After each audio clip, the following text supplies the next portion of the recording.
Good morning. Good morning. I'm totally thrilled, excited, honored and privileged to be here today to give the talk. The talk and speak to the theme of the month, Embracing Life's Paradoxes. And the topic, as Reverend Tina mentioned, the practice of being. My intention today is to bring you examples and a story to which you may relate and become aware of and find a valuable something within you. So we are living beings. What is there to practice? We are beings, human beings. That is not what needs practicing. However, we sure can practice a more conscious existence, which is a way of being. We just did that a little bit with that lovely meditation that Reverend Tina guided us through. Thank you.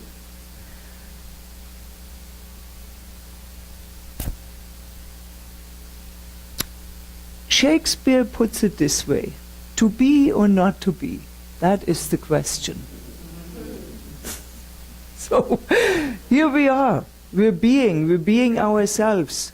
And what is it that we want to be in this life? What is our expression in life? It is not the doing. We were born whole. We came to this earth and we were born whole, perfect and complete. So then we started learning. We started learning doing.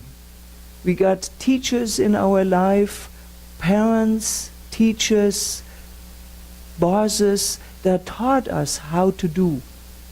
And in a sense, our being followed the doing.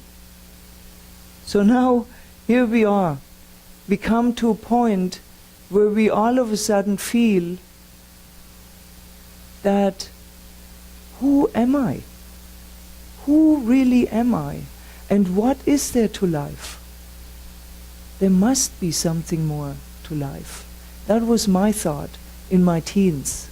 That I actually now, after studying some years with the Science of Mind teaching, now I call this my calling. This simple little thought. There must be more to this life that I'm living.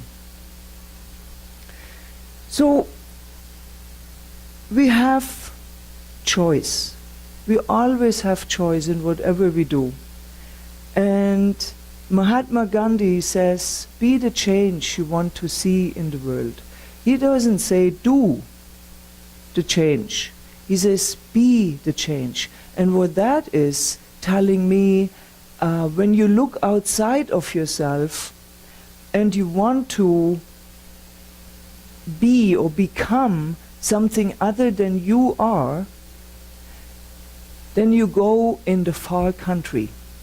You go away from yourself. I want to bring to your attention again the story that we all probably know about the farmer, the father that had two sons. And the younger son heard that calling. There must be something more out there.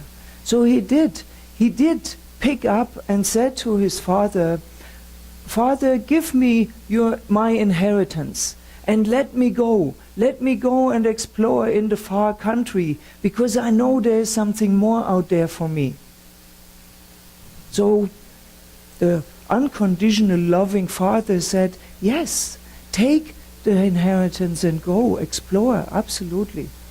So the young son took off, leaving behind the older brother and the father to tend to the farm. So he takes off and is happy and excited and goes and explores life and spends his money mindlessly. Before he knows, the money is gone. Now he stands there and thinks, now what do I do with myself? Well, I need to get a job. I know farming, I go get a job here. Here's a farm. And he learns that being an employee is not the same than a son of the farmer. So he learns how to clean out a pig's pen and starts to nourish himself on the pig's food. You know, the potato peels and the bread soaked in milk. And he realizes, wow, I think I had it better where I came from. So he quickly realizes, I need to make a change in my life. And this change is that where I came from was actually pretty good. And I need to go back there. I need to go back there and tell my father I'm sorry and ask for forgiveness. So back he goes, and before he even gets to the farm, his father sees him coming and with open arms expects him and welcomes him home. And he says, son, I'm so glad that you come back to me. I'm so happy for you to have realized where your home is. So now that would be a great story, but it doesn't end here. The older son observes what's happening and says, gee, I don't like that at all.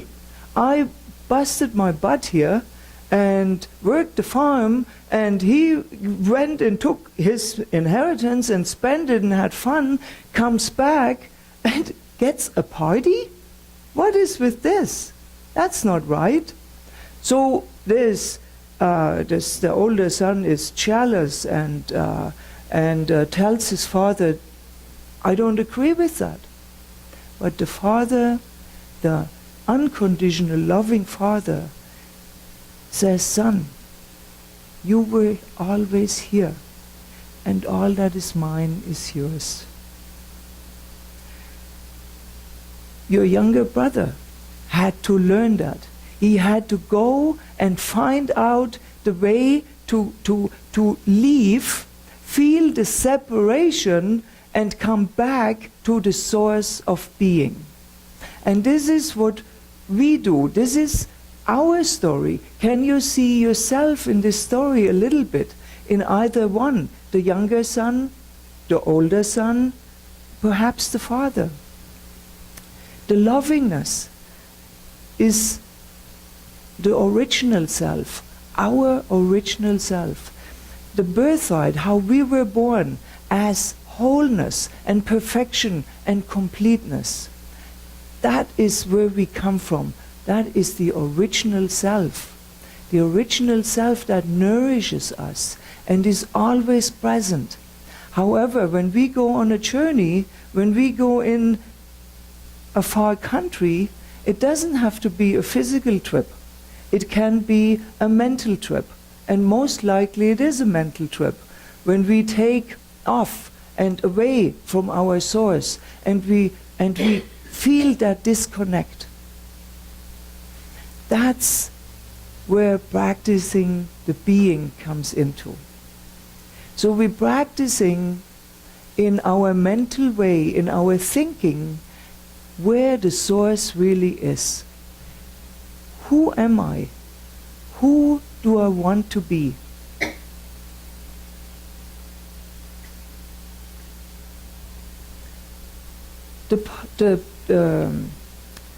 Perhaps you realize that you too have wandered off in the far country and slipped into spiritual amnesia. And with spiritual practices, we are awakening. We are awakening to that source in ourselves, to that wonderful, loving source that always welcomes us back. No matter what we have done, no matter where we are in our life, we can always come back to that. And walking the spiritual pathway is filled with opportunities to examine ourselves, who we are and what we stand for. To live in spiritual integrity means to live from the inside out. It doesn't mean what we have. There is no measure greater than the richness inside of us than our things that we have accumulated. Just let's do a little practice. Close your eyes, if you would, and think about all the goods that you would like to have in your life, like the house that you would like to live in. It can be any house, the house that you would like to live in. It can be large, it can have 2 rooms, it can have 50 rooms. Just bring it to mind. And then see yourself in the perfect vehicle that you would like to ride in your life. See that and feel it. Drive it down the road and feel the movement, the solidity of it. And then realize that you have all the money in the world. There's nothing missing. All the money is yours. And you can do with it whatever you want. You do not have to say anything. Ask permission. It is all yours. So now that you have felt that and accomplished that within your mental plane, now think about if you were the only person on this planet, what would that mean to you? How would your things be valuable to you now?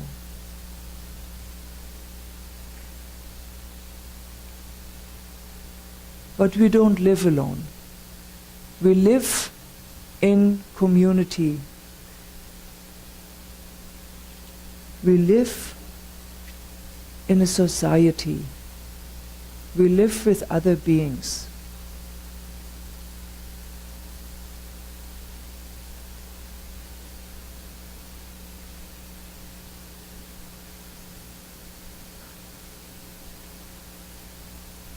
So really, what all these goodies would give us is a feeling. And this feeling of perhaps the value within is important. So what does that big house, that mansion, bring you? Maybe a sense of security. Maybe a sense of freedom, of expansion, that you can roam around and be an expanded self and live freely. What does money mean to you? To have money endlessly, it means another sense of freedom. But if you're alone in the world, the meaning of that money becomes zero. But the feeling of it is the value that we need to look for, that we need to practice. And we practice that by being it first, as Mahatma Gandhi says. The feeling of security, of freedom, of beauty, of joy, of love, it is given to us. It is given to us when we were born. We just don't remember sometimes that this is already a present. And our original self knows itself only as love. That's the truth within us. And within us there lies the gifts. The gifts that we sometimes go outside of us to try and find. But once we have them within us, once we have found that brand new door that takes us back to that original self, then we discover our gifts again. And it may be that we go through darkness, and that's okay. But there is a glimmer of light, and that glimmer of light might just be only one thought. There must be something more to this. or that glimmer of light that you see when you don't close your eyes all the way. So we need to be open and receptive to our inner calling. Do we hear the universe? Can we hear the universe? And how do we hear the universe when it gives us little taps on the shoulder?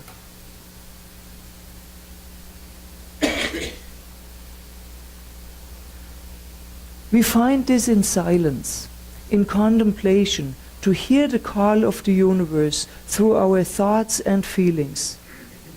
When we have a hunch or an urge, that is it. That is something that we need to follow. That is something we can take and hold and cherish within us. We need to take it in and breathe it in. You know, sometimes we think we are in control. And sometimes we are. We have total dominion over our thoughts.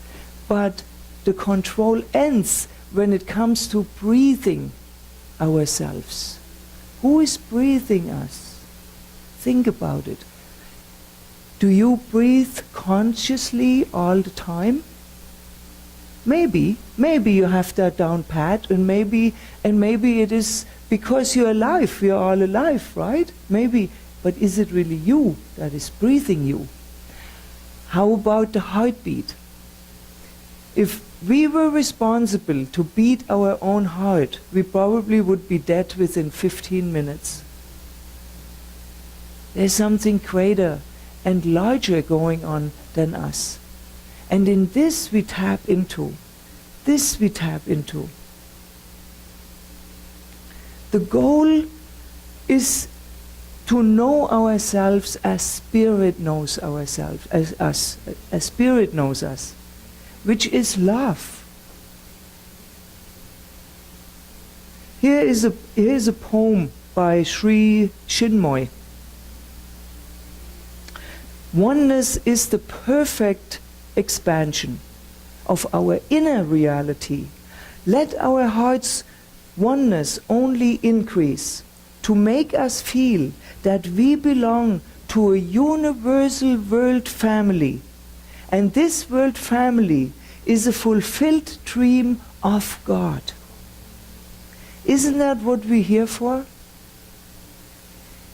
To envision all people, all beings, and all life as expressions of God. And we can practice that. We can practice that in all our ways. We don't have to sit in silence for that. We can come up to the person and see God. See beyond the imperfections. See beyond the struggles and the strife. We see right into the heart of the matter. And feel each other. Feel and sense each other that we are from the same source. That we come from the same source and go back to the same source. There's so many layers that we can go through and work through, and this is the practice of being. Being one in this room, being one in the world. Expanding it, moving consciousness. In Los Angeles, we learned something really nifty. There was that one minister that stood up in the room and says, when I step into a room, I expand my consciousness. So let's do that together. And he says, no, I do that now. He says, so I start in this corner and I expand my consciousness from this corner to the next corner. And we all turned around, or at least some of us. And then I realized from the next corner to the other corner, we don't have to turn around. It's a mental practice. We just go from one corner to the next corner, and now we move our consciousness to the other corner. And so now we have our consciousness filled in this room, and now we take it up. All the way up. Not only to the roof, all the way up. All the way up. And down. Not only through the restaurant that is down below, but below into the earth, into the Mother Earth. And now we expand, and now we have this entire consciousness that we have claimed, and we claim it as our own. Everything that's in it is ours. Everything, not just the one thing that we have our name on. And this is a practice. We can do that daily. We can do that on the top of the hour. We can do that before we go to bed. We can do that in the morning. It's something simple. There's no necessary meditation needed. However, the quiet time is to listen. What is my call here today? And how do I express that? How do I bring that out into the world? I thought when I was growing up in Germany, I thought I wasn't kind. I was stressed. I was intense. I wanted to find kindness. And I come to Canada and people said, "Oh, you're very kind." I said, "What? What's that?" The change for me was this, a change from my German regular motion and language and the use of the language and the knowing the language and not even paying attention to the language, to Canada where English was the language. And I had to stop. I had to pause. I had to think, what am I going to say next? Oh my goodness. That was the only difference. So I had to stop and think. Being. I had to practice being. How do I want to say this in the English language? That I would shoot off in German just like that. There you go. There you go. That pause, that necessary pause, gave me room to grow and be all of a sudden seen from the outside in as a different person, something I didn't know about myself.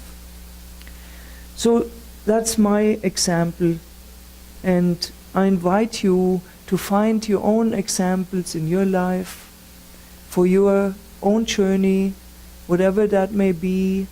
Be kind to yourself, that's where it starts. Be what Mahatma Gandhi said so beautifully, be the change you like to see in the world.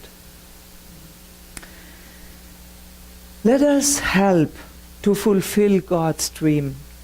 Let us awaken to the necessary and logical outcome that we truly are and create a universal world family in which we belong just because we exist.